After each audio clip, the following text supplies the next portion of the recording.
वंदितु सभ्य सिद्धे। हम यहाँ पर आचार्य कुंद कुंद देव का क्या मांगलिक संदेश है, समय सार जी का क्या संदेश है, वह बहुत सामान्य शब्दों में चर्चा कर रहे हैं, केवल गाथा और उसका अर्थ।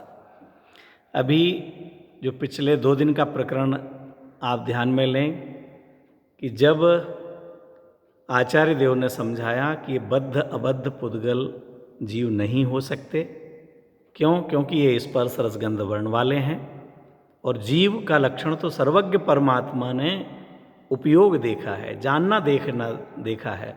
तो जानने देखने वाला अरूपी आत्मा, स्पर्श रसगंध वर्ण वाला ज्ञान रहित पुद्गल, ये दोनों एक कैसे हो सकते हैं? एक के कैसे हो सकते हैं? अगर जीव पुद्गल को अपना माने तो जीव को पुद्गल बनना पड़ेगा।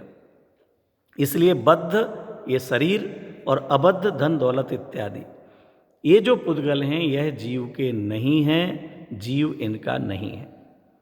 तब 26वीं गाथा में शिष्य ने प्रश्न किया कि अगर ऐसा है तो ऐसा मानेंगे तब तो सब स्तुतियाँ और प्रथमानुयोग इत्यादि सब मिथ्या हो जाएंगे, क्योंकि वहाँ पर आप कह रहे हैं वो अपने नहीं हैं और वहाँ तो कहा जा रहा है कि चक्रवर्ती के इतना वैभव होता है, तीर्थंकर परमात्मा का ऐसा समोसरण होता है, ये सब उनका ऐसा सफ़ेद खून होता है, हमारा लाल खून नहीं और उनका सफ़ेद खून है, ऐसा कैसे हो सकता है?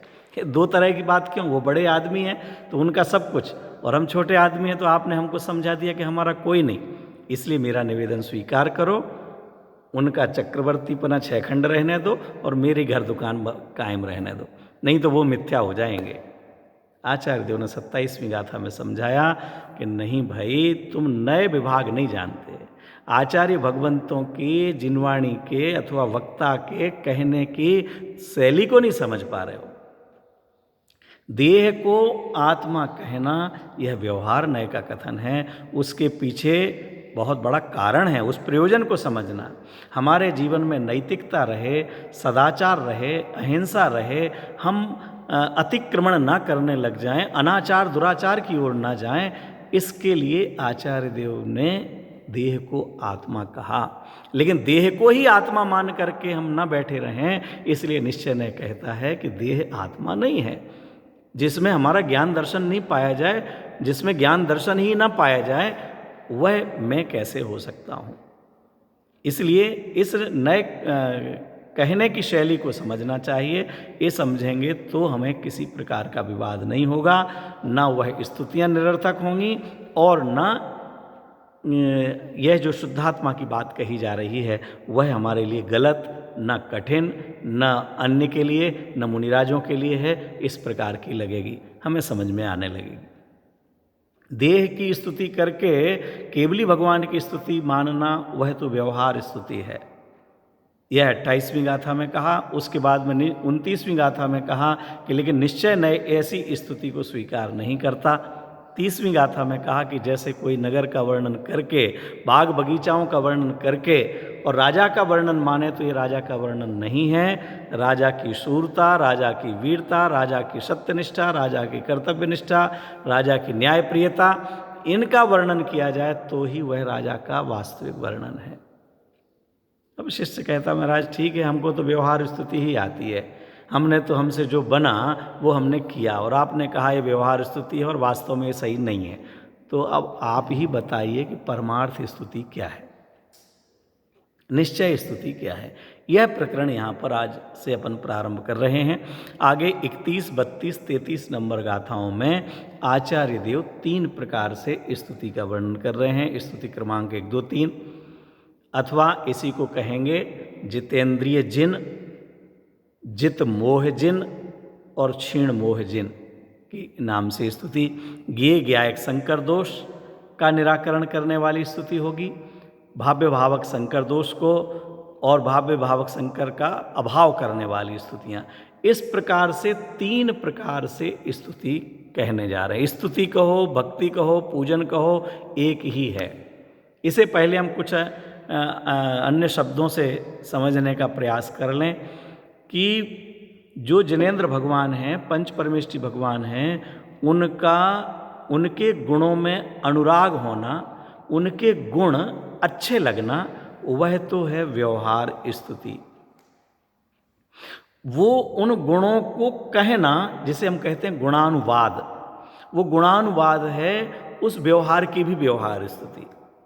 अब ये दो प्रकार से मैंने व्यवहार स्तुति के बारे में कहा, दो शब्द प्रयोग किए, गुणानुराग और गुणानुवाद।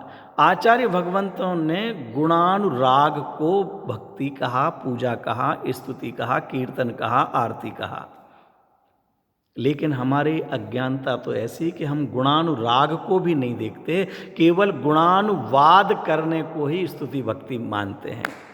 गुणानुवाद को स्तुति भक्ति नहीं कहा गया। स्तुति भक्ति में गुणानुवाद नहीं होता ऐसा नहीं है। जिनके हृदय में स्तुति भक्ति होती है वह गुणानुवाद भी करते हैं।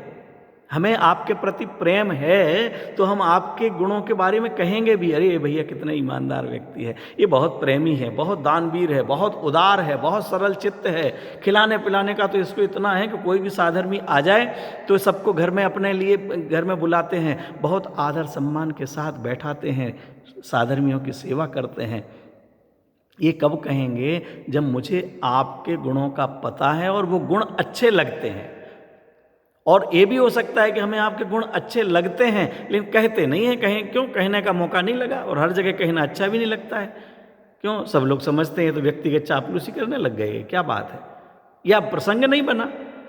तो गुणानुवाद तो कभी किया जा सकता है, और जबकि गुणानुराग तो सदाकाल रह सकता है। हमें दुकान पर बैठे हुए भोजन करते हुए भी पंच परमेष्टि भगवान के गुणानुराग हो सकता है, होता है। साधर्मियों को हो सकता है नहीं, गुणानुराग होता है। वो गुणानुराग के कारण ही दुकान चलाते हुए भी एक चींटी का घात नहीं हो जाए, इसका विचार उसे आता है, क्योंकि भगवान के गुण अहिंसा में उसे प्रेम है। चोरी करके पैसा नहीं कमाना चाहता है, क्योंकि भगवान के प्रति के गुणों में अनुराग है।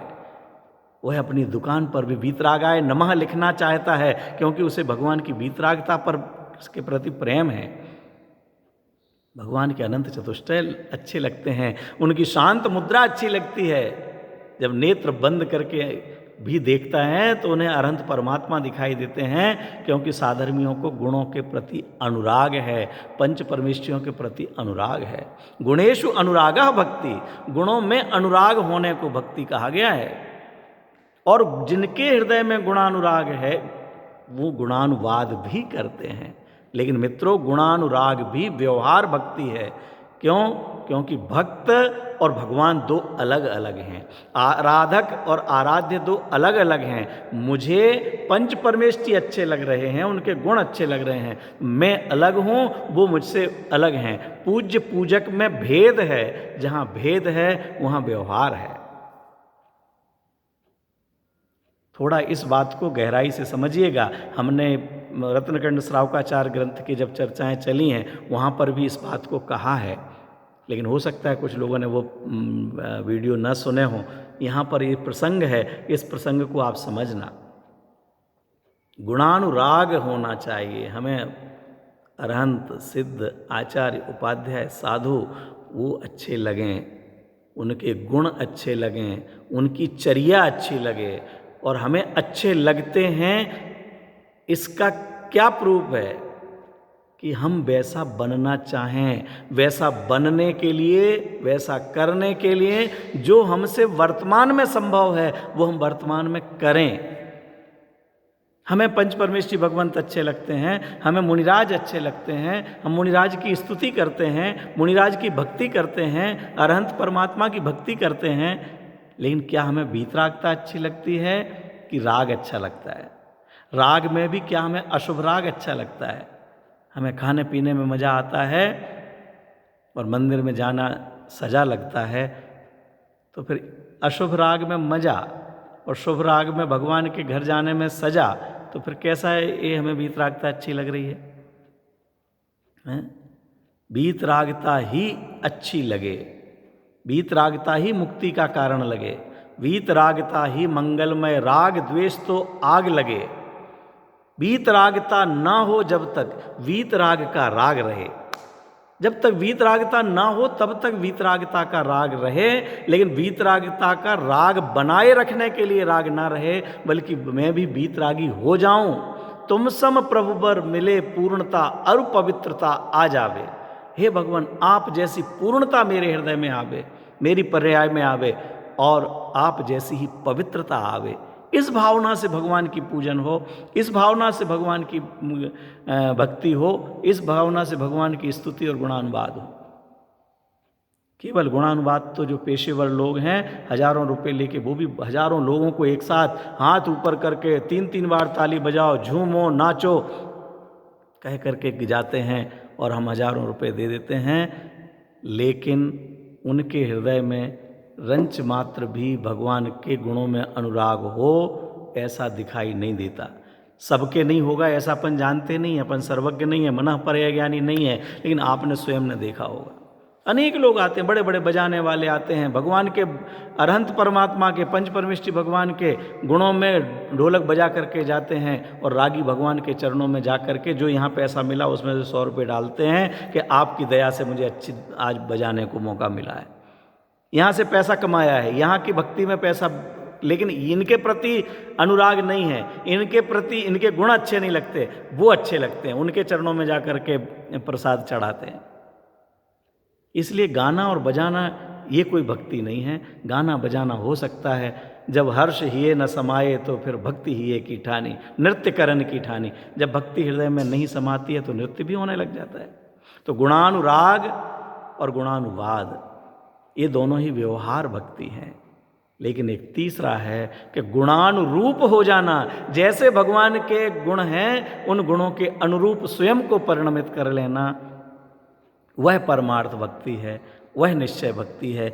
उन भक्तियों की चर्चा यहाँ पर चलेगी। एक वाक्य और कहकर आप ध्यान में रखेंगे तो आपको ये 31, 32, 33 गाथाएँ समझ में आएंगी कि जो भगवान कर रहे हैं उसको वो अच्छा लगना और वो कहना वो व्यवहार भक्ति है, और जो भगवान कर रहे हैं वैसा स्वयं करने लग जाना वो निश्चय स्तुति है, वह निश्चय भक्ति है। वो निश्चय स्तुति हम बतलाएंगे, वो 3 प्रकार से चलेगी।